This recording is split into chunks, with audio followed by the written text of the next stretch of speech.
بسم اللہ الرحمن الرحیم۔ السلام علیکم ورحمۃ اللہ وبرکاتہ۔ امید ہے آپ سب لوگ خیریت سے ہوں گے۔ آج کا جو ہمارا موضوع ہے وہ حضرت عمر بن خطاب رضی اللہ تعالیٰ عنہ کی خلافت۔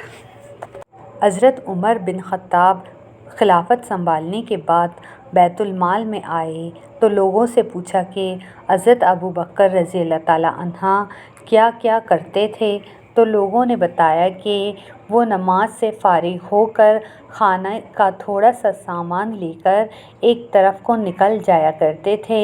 آپ نے پوچھا کہ کہاں جاتے تھے؟ لوگوں نے بتایا یہ نہیں پتہ، بس اس طرف کو نکل جاتے تھے۔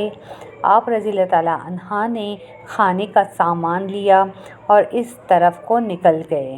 لوگوں سے پوچھتے پوچھتے حضرت ابوبکر رضی اللہ تعالیٰ عنہ کس جگہ جاتے تھے پتہ چلتے چلتے ایک جھونپڑی تک پہنچ گئے۔ وہاں جا کر دیکھا کہ ایک بوڑھا آدمی دونوں آنکھوں سے اندھا ہے۔ اس نے جب کسی کے آنے کی آواز سنی تو بڑے غصے سے بولا کہ پچھلے 3 دن سے کہاں چلے گئے تھے تم؟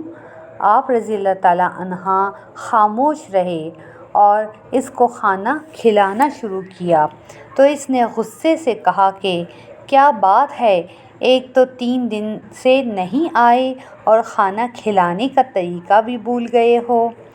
آپ رضی اللہ تعالیٰ عنہ نے جب یہ سنا تو رونے لگے اور اسے بتایا کہ میں عمر رضی اللہ تعالیٰ عنہ ہوں اور وہ جو آپ کو کھانا کھلاتے تھے وہ مسلمانوں کے خلیفہ ابوبکر رضی اللہ تعالیٰ عنہ تھے اور وہ وفات پا چکے ہیں۔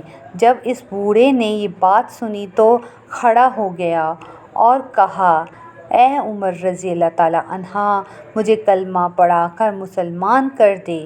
پچھلے 2 سال سے وہ آدمی روز میرے پاس آتا اور کھانا کھلاتا رہا، ایک دن بھی اس نے مجھے نہیں بتایا کہ وہ کون ہے۔ اگر آپ کو آج کی یہ ویڈیو اچھی لگی تو اس کو لائک، شیئر اور کمنٹ سیکشن میں اپنی رائے کا اظہار ضرور کیجیے۔